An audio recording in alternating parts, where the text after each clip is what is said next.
Okay, Jim Schultz here from my Finance 311 class. As we talked about in class, I wanted to go ahead and lay out another YouTube video for you guys to kind of add to the inventory that I already have available as you guys prepare for your second celebration, which is coming up here in just a few days.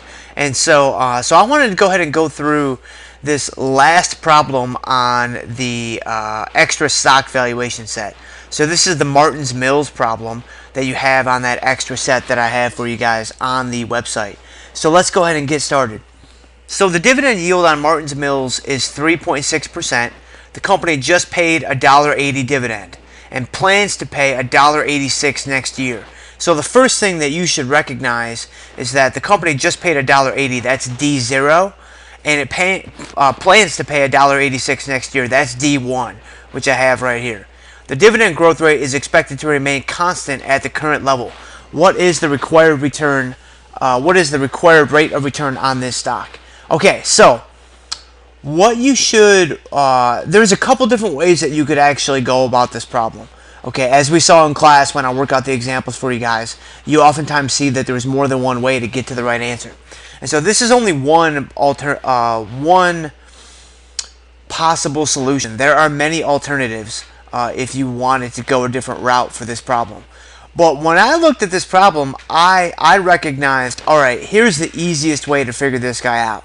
I know the dividend yield. It's given to me at 3.6. I know this equation right here. And remember, you're solving for R, or it's actually I.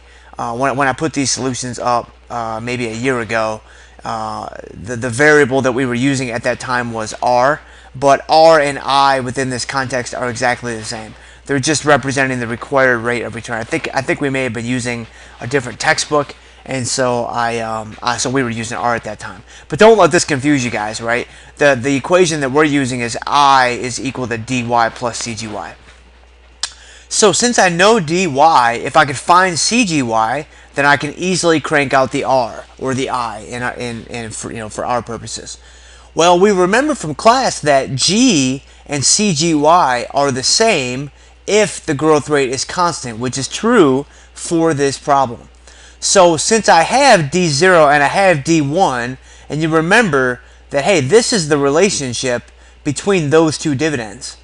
This relationship holds true for any dividend and the dividend that comes before it, right? If I'm looking for D1, it's always equal to D0 times 1 plus G. If I'm looking for D2, it's always equal to D1 times 1 plus G, and so on and so forth. So I know D1, I know D0, the only variable left is G.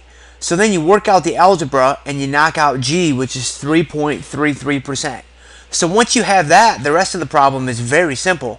You're already given dy, you just found G, which is also CGY, so then you add those two guys together and you come up with a required return of 6.93%. So hopefully this was helpful for you guys as you prepare for this coming week.